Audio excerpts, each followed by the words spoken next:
Hello everyone, नमस्कार। हमारे YouTube channel में आपका हार्दिक स्वागत है।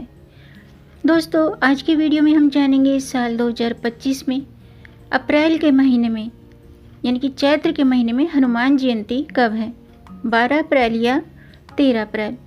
जानेंगे सही तिथि, पूजन का शुभ मुहूर्त, पूजा विधि, हनुमान जी की पूजा के नियम और साथ में जानेंगे अगर घर पर आप हनुमान जी की पूजा करते हैं तो आपको किन बातों का ध्यान रखना चाहिए। दोस्तों, हर साल चैत्र माह के शुक्ल पक्ष की पूर्णिमा तिथि को हनुमान जी का जन्मोत्सव धूमधाम से मनाया जाता है। चैत्र माह की पूर्णिमा को हनुमान जयंती कहते हैं क्योंकि हनुमान जी को अमर माना जाता है, इसलिए इस दिन को जयंती की जगह जन्मोत्सव बोलना ज़्यादा उचित होगा। इस दिन भक्तगण भगवान हनुमान जी के जन्मोत्सव को श्रद्धा, भक्ति और उत्साह के साथ मनाते हैं। यह दिन न केवल आध्यात्मिक रूप से महत्वपूर्ण है बल्कि जीवन को सकारात्मक दिशा देने वाला माना जाता है। प्राचीन कथाओं के अनुसार चैत्र शुक्ल पक्ष की पूर्णिमा के दिन ही हनुमान जी का जन्म हुआ था। हनुमान जयंती पर शुभ मुहूर्त में बजरंगबली की पूजा करने से मनोवांछित फलों की प्राप्ति होती है। कहते हैं इस दिन सच्चे मन से की गई हनुमान जी की पूजा हर प्रकार की बाधा, भय, दुख को दूर करती है। जो लोग घर पर ही पूजा करना चाहते हैं तो उनके लिए ये एक विशेष अवसर है जब वे अपने घर पर ही निवास में ही प्रभु का आशीर्वाद पा सकते हैं। हनुमान जी को राम भक्त, संकट मोचन और अजर अमर का देवता माना जाता है, जिनकी आराधना से मनुष्य को अद्भुत बल, बुद्धि और भक्ति की प्राप्ति होती है। तो आज की वीडियो में हम जानेंगे इस साल 2025 में हनुमान जन्मोत्सव कब है, पूजन का शुभ मुहूर्त, पूजा विधि और हनुमान जी की पूजा के नियम। साथ में जानेंगे हनुमान जयंती के दिन कैसे करें घर पर पूजा। तो दोस्तों, वीडियो शुरू करने से पहले आपसे अनुरोध है, अगर आप इस चैनल पर नए आए हैं और पहली बार आए हैं तो इस चैनल को सब्सक्राइब कर दीजिए और बेल आइकन बटन प्रेस कर दीजिए ताकि आने वाली वीडियो देख सकेंगे आप सबसे पहले। और जिन्होंने मेरा चैनल सब्सक्राइब कर दिया है यानी कि अपना प्यार इस चैनल को दिया है, उनका दिल से आभार, बहुत बहुत धन्यवाद। दोस्तों, इसी तरह मेरे चैनल के साथ जुड़े रहिएगा और अपना प्यार हमें देते रहिएगा। वीडियो को अंत तक जरूर देखिएगा ताकि कोई भी जानकारी छूट न जाए, क्योंकि दोस्तों आधी अधूरी जानकारी से पूरा लाभ नहीं मिलता है, इसलिए हमारे साथ अंत तक बने रहिएगा। तो आइए शुरू करते हैं। दोस्तों, हर साल चैत्र माह के शुक्ल पक्ष की पूर्णिमा को हनुमान जन्मोत्सव मनाया जाता है। प्राचीन कथाओं के अनुसार इसी दिन संकट मोचन हनुमान जी का जन्म हुआ था। ऐसा माना जाता है कि त्रेता युग में चैत्र माह की पूर्णिमा पर भगवान शिव ने अपना 11वां अवतार हनुमान जी के रूप में लिया था। तो इस दिन प्रभु की उपासना और केवल बूंदी का भोग लगाने से ये अपने भक्तों पर अपनी कृपा बरसाते हैं, जिसके प्रभाव से हमें मानसिक शांति प्राप्त होती है, शत्रुओं से मुक्ति प्राप्त होती है। वहीं ये दिन उन लोगों के लिए और भी खास है जो शनि की साढ़े साती से गुजर रहे हैं, शनि की ढैया से गुजर रहे हैं, क्योंकि शनि की साढ़े साती और ढैया से बचने के लिए सदैव हनुमान जी का पूजन किया जाता है, संकट मोचन हनुमान जी का पूजन किया जाता है। इस साल हनुमान जन्मोत्सव पर शनिवार का संयोग बन रहा है, इसलिए अब की इस साल का जो हनुमान जन्मोत्सव है बहुत ही खास है। इस दिन आप हनुमान जी को प्रसन्न करने के लिए कुछ खास उपाय भी कर सकते हैं, जिससे शनि की साढ़े साती और ढैया से मुक्ति मिल सकती है। सबसे पहले बात करते हैं कि हनुमान जी की पूजा का शुभ मुहूर्त क्या है। साल 2025 में हनुमान जयंती 12 अप्रैल शनिवार को है। पूर्णिमा तिथि 12 अप्रैल को प्रातःकाल 3:21 पर शुरू होगी और 13 अप्रैल को प्रातःकाल 5:51 पर पूर्णिमा तिथि समाप्त होगी। तो हनुमान जी का जन्म उत्सव 12 अप्रैल शनिवार को मनाया जाएगा। पूर्णिमा तिथि क्योंकि 13 अप्रैल को प्रातःकाल 5:51 पर समाप्त हो रही है और हनुमान जी की पूजन का शुभ मुहूर्त है सुबह के 7:35 से सुबह के 9:10 तक। और अगर आप शाम को हनुमान जी का पूजन करते हैं तो शाम की पूजा का शुभ मुहूर्त है शाम के 6:45 से रात्रि के 8:09 तक। आइए जानते हैं हनुमान जयंती की पूजा विधि। दोस्तों, इस दिन ब्रह्म मुहूर्त में उठें, स्नान आदि से निवृत्त होकर श्री राम भगवान का ध्यान करें और माता सीता हनुमान जी का ध्यान करते हुए पूजा स्थल पर उनकी प्रतिमा विधि पूर्वक पूजा करें। उनकी प्रतिमा रखें पूजा स्थल पर और विधि पूर्वक पूजा करें। पूजा में हनुमान जी को चमेली के तेल में सिंदूर मिलाकर चोला अर्पित करें। लेकिन हनुमान जी की पूजा में चोला महिलाएं ना अर्पित करें। हनुमान जी को चमेली के तेल में सिंदूर मिला करके चोला अर्पित किया जाता है, तो लेकिन महिलाओं के लिए ये काम वर्जित है। इस दिन धूप दीप जलाकर उन्हें अक्षत, कनेर के फूल, गुड़हल के फूल या फिर गुलाब के फूल अर्पित करें। लाल रंग के फूल हनुमान जी को अति प्रिय हैं। अगर आपको कनेर, गुड़हल और गुलाब के फूल नहीं मिलते हैं तो आप गेंदे के फूल भी अर्पित कर सकते हैं। गेंदे के फूलों की माला अर्पित करें। नैवेद्य में हनुमान जी को मालपुआ, बेसन या बूंदी के लड्डू अर्पित करें और हनुमान जी के मंत्रों का जाप करें। हनुमान जी का जो मंत्र है वो इस प्रकार है: ओम श्री हनुमते नमः। इसका 108 बार जाप कीजिएगा। आइए जानते हैं कि हनुमान जन्मोत्सव पर क्या करना चाहिए और क्या नहीं करना चाहिए। दोस्तों, शास्त्रों में हनुमान जी की पूजा में तामसिक चीज़ों का प्रयोग नहीं करना चाहिए। आज के दिन खंडित प्रतिमा की भी पूजा नहीं करनी चाहिए। इस दिन लाल रंग के वस्त्र धारण करना शुभ होता है। पूजन में लाल रंग के पुष्प हनुमान जी को अर्पित करें, जैसे गुलाब, गुड़हल, ये फूल हनुमान जी को अर्पित करें। हनुमान जी की साधना में शुद्धता और सात्विकता का ध्यान रखना चाहिए। इस दिन हनुमान जी का जो चोला है, महिलाओं को हनुमान जी का चोला अर्पित नहीं करना चाहिए, इस बात का ध्यान रखिएगा। हनुमान जी को चने की दाल और लड्डू का भोग लगाना चाहिए। इसके अलावा हनुमान जी की पूजा में तुलसी पत्र का प्रयोग करना शुभ माना जाता है। हनुमान जयंती के दिन अपने सामर्थ्य के मुताबिक ज़रूरतमंद व्यक्तियों को दान पुण्य जरूर करना चाहिए।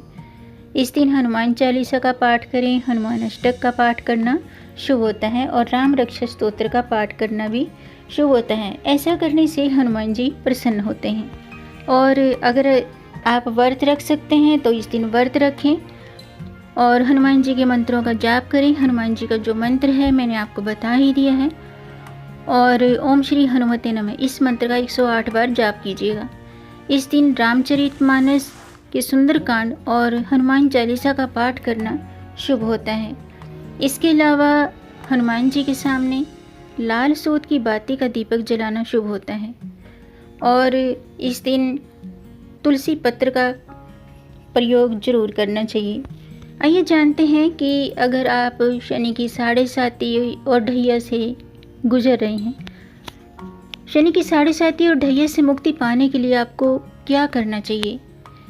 दोस्तों, हनुमान जन्मोत्सव के अवसर पर आप हनुमान जी को पान का बीड़ा चढ़ाएं। इसके बाद कुछ कागजी बादाम लेकर के उसे काले कपड़े में बांध लें और फिर इसे आप घर के साउथ दिशा में किसी गुप्त स्थान पर रख दें और अगले दिन शनिवार के शनि मंदिर में जा कर के इसे रख दें। इससे शनि के 7.5 से मिलने वाले नकारात्मक परिणामों से राहत मिलेगी। दूसरा उपाय ये है कि आप हनुमान जन्मोत्सव के शुभ अवसर पर संभव हो तो व्रत रखें और बजरंगबली को सिंदूर और चमेली के तेल में चमेली के तेल में सिंदूर अर्पित कर मिला करके चोला अर्पित करें। अब बरगद के कम से कम 8 पत्तों पर सिंदूर से राम नाम लिखना है। इसकी एक माला बनाकर हनुमान जी को अर्पित करें। कहते हैं कि इस उपाय को करने से शनि 7.5 और ढैया के प्रभाव में कमी आती है। इसके अलावा दोस्तों, इस दिन आप सरसों के तेल में सिंदूर मिलाकर घर के सभी दरवाजों पर स्वास्तिक का चिन्ह जरूर बनाएं। इससे शनि देव की कृपा प्राप्त होती है। इसके अलावा हनुमान जन्मोत्सव के अवसर पर हनुमान जी की पूजा जरूर करें। एकांत में भगवान राम के नाम का जाप करें। माना जाता है कि ऐसा करने से हनुमान जी प्रसन्न होते हैं और सभी मनोकामनाएं पूरी करते हैं। इसके अलावा दोस्तों, हनुमान जन्मोत्सव के दिन हनुमान मंदिर में चमेली के तेल का दीपक जलाएं और इस दौरान प्रभु को गुड़ का भोग लगाएं और हनुमान चालीसा का 11 बार पाठ करें। माना जाता है कि इस उपाय को करने से करियर में आ रही बाधाएं दूर होती हैं। इस दिन भगवान शिव के 11वें रुद्र अवतार के रूप में हनुमान जी ने माता अंजना के गर्भ से जन्म लिया था, यानी कि चैत्र माह की पूर्णिमा के दिन हनुमान जी का जन्म हुआ था। इसीलिए इस दिन श्रद्धालु व्रत रखते हैं, सुंदरकांड का पाठ करते हैं और राम रक्षा स्तोत्र का पाठ करते हैं, क्योंकि ये पाठ करने से हनुमान जी प्रसन्न होते हैं। हनुमान जी से हमें बल, बुद्धि, आरोग्यता और निर्भयता का आशीर्वाद मिलता है। आइए अब जानते हैं कि हनुमान जन्मोत्सव पर आपको किन बातों का ध्यान रखना चाहिए, कौन सी गलतियां नहीं करनी चाहिए। दोस्तों, हनुमान जन्मोत्सव के दिन घर में लहसुन, प्याज का उपयोग ना करें। इसके अलावा इस दिन अल्कोहल, मांसाहार, तंबाकू, इन चीज़ों से दूरी बनाकर रखनी चाहिए। हनुमान जयंती के दिन, यानी कि हनुमान जन्मोत्सव के दिन हनुमान जी की कृपा पाने का दिन होता है, तो इस दिन अपने सामर्थ्य के मुताबिक ज़रूरतमंद व्यक्तियों को दान जरूर करें। परंतु याद रखिएगा कि आप जिन चीज़ों का दान कर रहे हैं उन्हें खुद ग्रहण भूल कर भी ना करें, क्योंकि ऐसा करना शुभ नहीं माना जाता है। इसके अलावा अगर आप हनुमान जी का व्रत रख रहे हैं तो गलती से भी इस दिन नमक का सेवन नहीं करना चाहिए। कहा जाता है कि बजरंगबली की आराधना में चरणामृत का प्रयोग भी नहीं करना चाहिए। इसके अलावा हनुमान जन्मोत्सव पर बजरंगबली की पूजा में काले या सफ़ेद रंग के कपड़े नहीं पहनने चाहिए, ये उचित नहीं है। हनुमान जी को लाल रंग अति प्रिय है, तो लाल रंग के वस्त्र धारण करें। इस दिन बजरंगबली की टूटी हुई या खंडित प्रतिमा की पूजा न करें। ऐसी प्रतिमाओं को जल में प्रवाहित कर दें और नई चित्र की पूजा करें। इस दिन अगर संभव हो तो बजरंग बाण का पाठ करना चाहिए। बजरंग बाण का पाठ किया जाए तो हनुमान जी की कृपा के साथ साथ जीवन से हर तरह की बाधाएं दूर होती हैं और लाभ ही लाभ मिलता है। बजरंग बाण का पाठ हनुमान जी की आराधना और उनकी कृपा पाने के लिए सबसे सरल और अचूक उपाय माना जाता है।